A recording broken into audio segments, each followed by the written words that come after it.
Hello everyone, and thank you so much for watching today. Today we will be introducing Estee Lauder. Our presenters today are Cong, myself, Gabriela Ballesteros, Junjia, Makala, and Zhuo. So Estee Lauder, I will be talking a little bit about our history in regards to Estee Lauder Company. Estee Lauder was founded in the 1940s by Joseph and Estee Lauder. The company grows tremendously in the 1960s, opening 3 manufacturing buildings. Global Cosmetics, this company specifically is the global cosmetics leader today, with 25 exceptional brands. Global headquarters is located in New York City, and Clinique makes it one of the biggest brands in the world of cosmetics. So these are the 25 different brands that Estee Lauder Companies owns, and that includes Smashbox, MAC, Bobbi Brown, and also we have Tory Burch. So these are just some of the brands that they actually own today. Thank you so much, and I will be introducing Makala next. Hi, my name is Makala, and we're talking about the 4 P's of Estee Lauder. And first, we're going to talk about the price that we will be entering the market. It will be regular standard pricing. Pricing will not be lowered because of the state of the economy in West Africa, Nigeria. And as you all know, Estee Lauder is affordable luxury products. The place is going to be Nigeria, and that is on the continent of Africa. Okay, the product.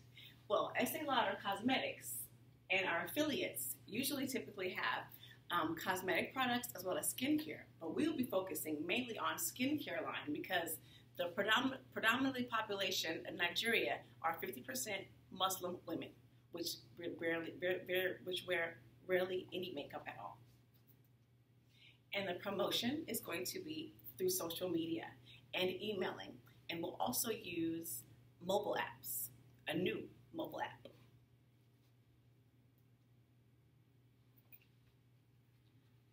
As we see in our SWOT analysis, we know the Estee Lauder have a really good reputations, and they promote a really high quality.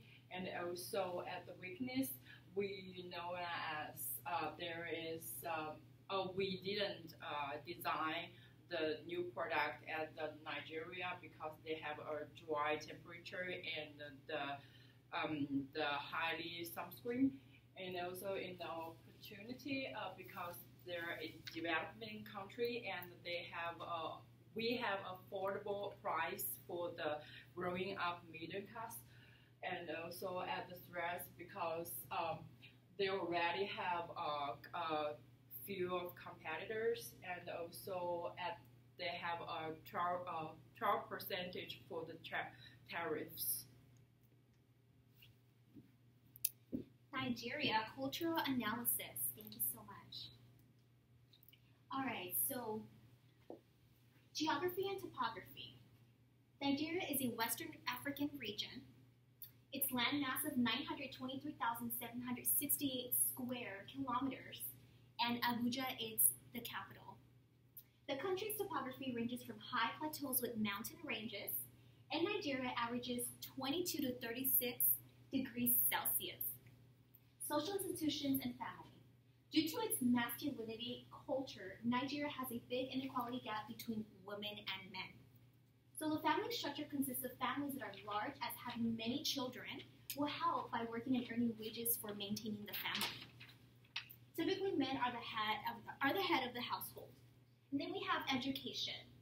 So English is the main language in schools out there, 40 state-funded universities, and universal basic education system is used by Nigeria government to provide 9 years of education to children.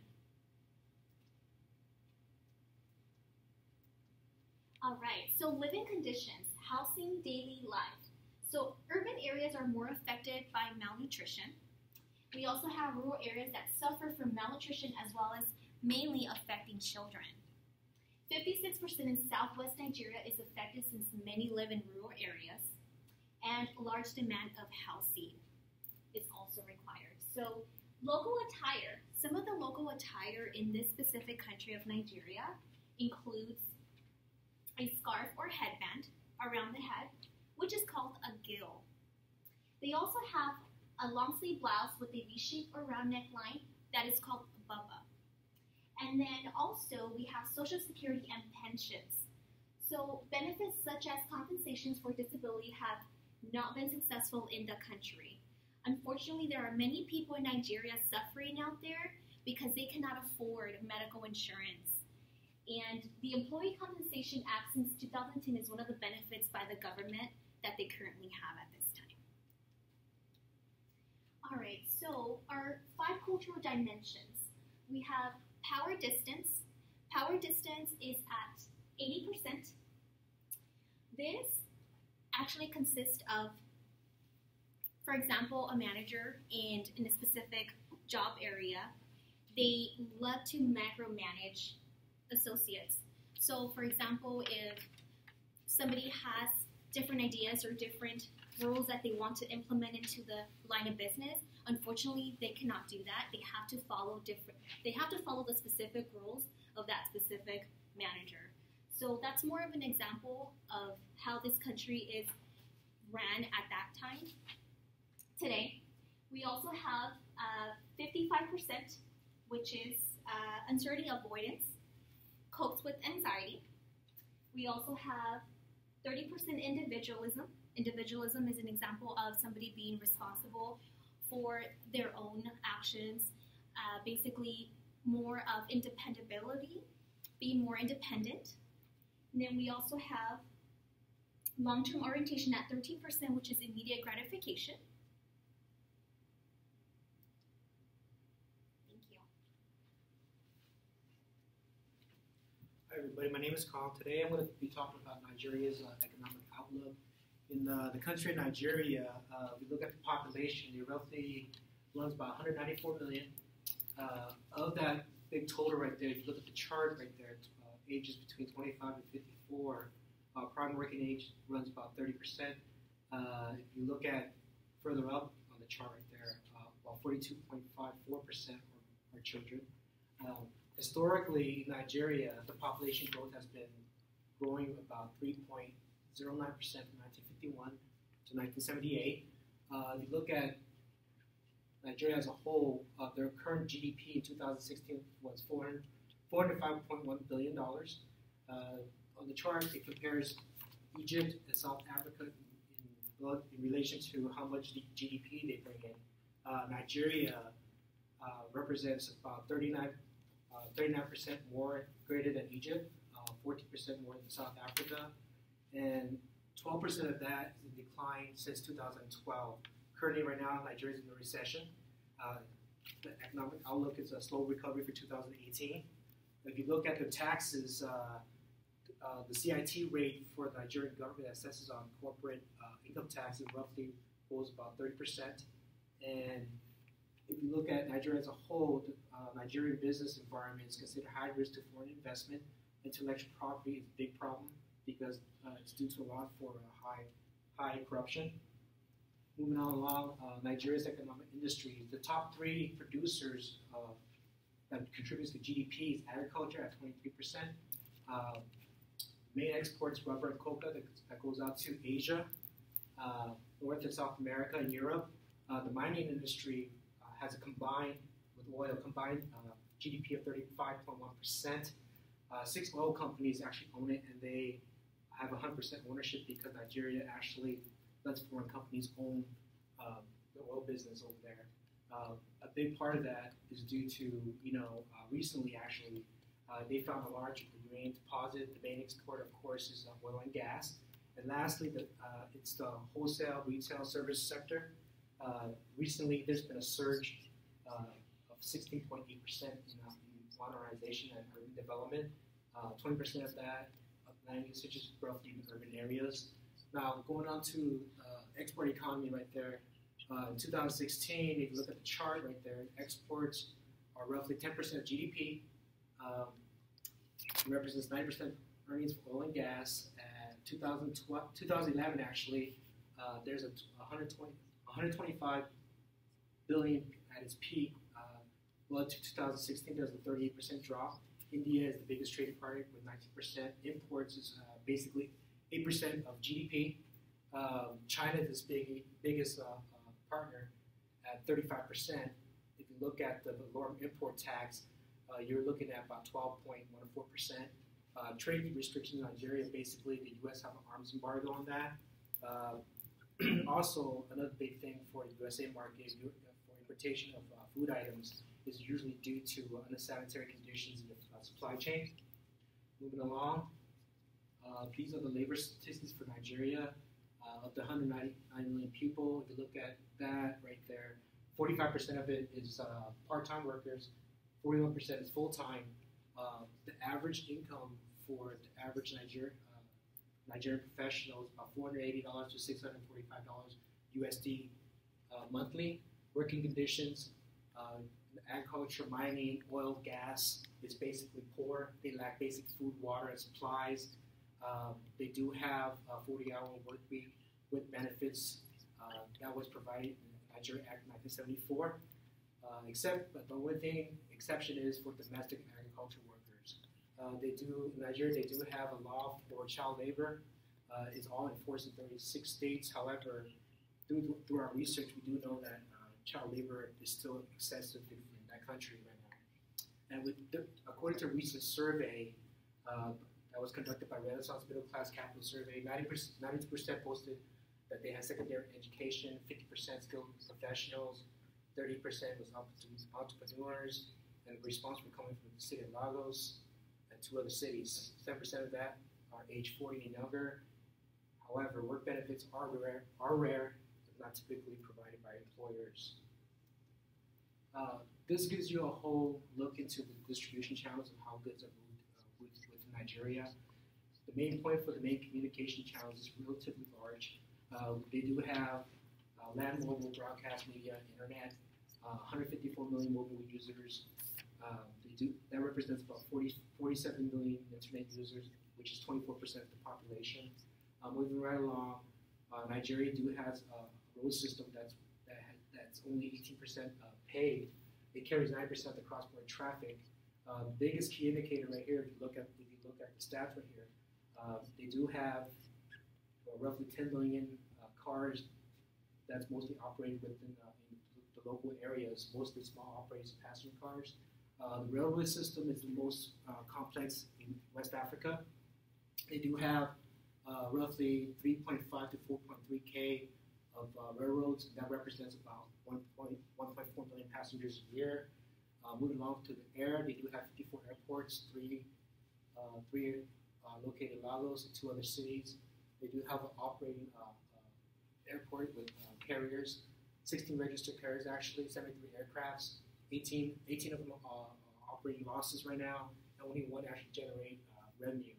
The major ports, the 2 major ports, Lagos and Tinkan Island, they do have 6 other ports that's listed up over here, but these 2 ports are Lagos and Tinkan Island are the big ones.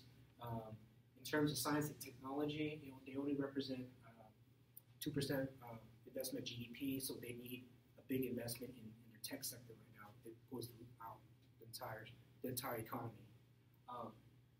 Moving along, I'm going to hand it over to one of my partners to talk about the market audit and competitive analysis.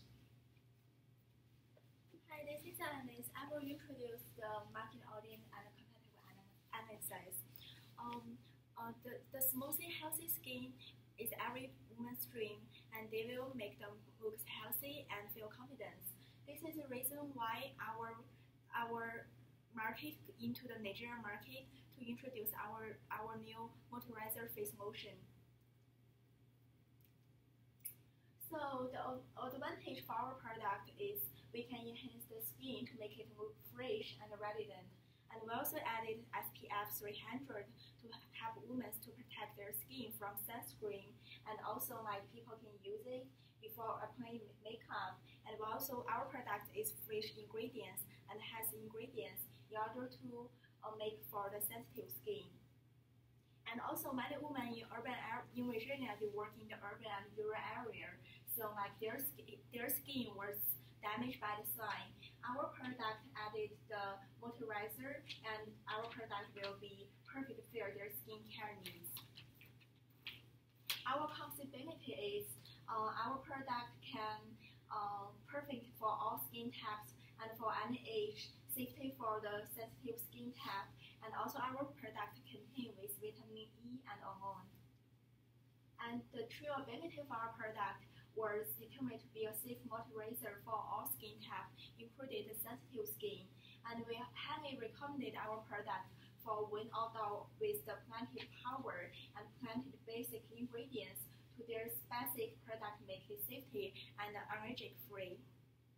Our observability is our future customers can sign up with their email address, and they will have sent them an email that allow them to invite their friends and family to see our product, and it will help us to increase more observability for our products.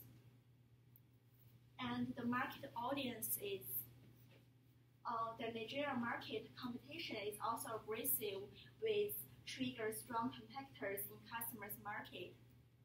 And our customers' dietary habits, people in Nigeria are more likely to consume nails and hair care products other than their skincare product. But with the development of the economic and the increase of the middle class income, people are more care about the brand, consumer more on international brand. They more care about brand name instead of the brand quality.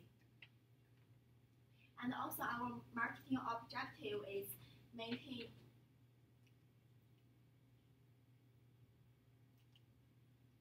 Then I will let our partner to introduce our marketing objective.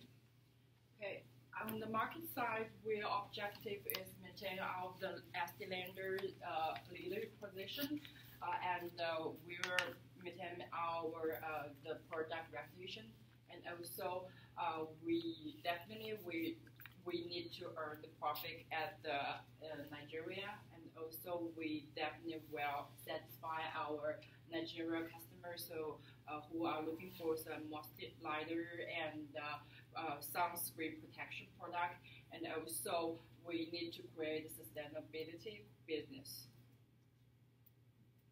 And in our market strategy, and before we redesign our product, we definitely want to understand the local customer needs. And also we need to cooperation with the local influencer, like the famous, they will take the advertisement for us. And also we will launch the local beauty events to promote our brands, like we were setting up the new event and let the people who are interested in our beauty products will show up at the beauty events. And also we will advertising in different channels like the billboard on the freeway and the screaming on the taxi and the minibus. According to minibuses and shared taxis account for 77% of passengers movement in Lagos, and 56% in the Johannesburg, and 68% in the Nairobi, and 52% in the Abidjan. We will post all of the advertisement at the buses and taxis, and also we will bring the higher employment opportunities in Nigeria.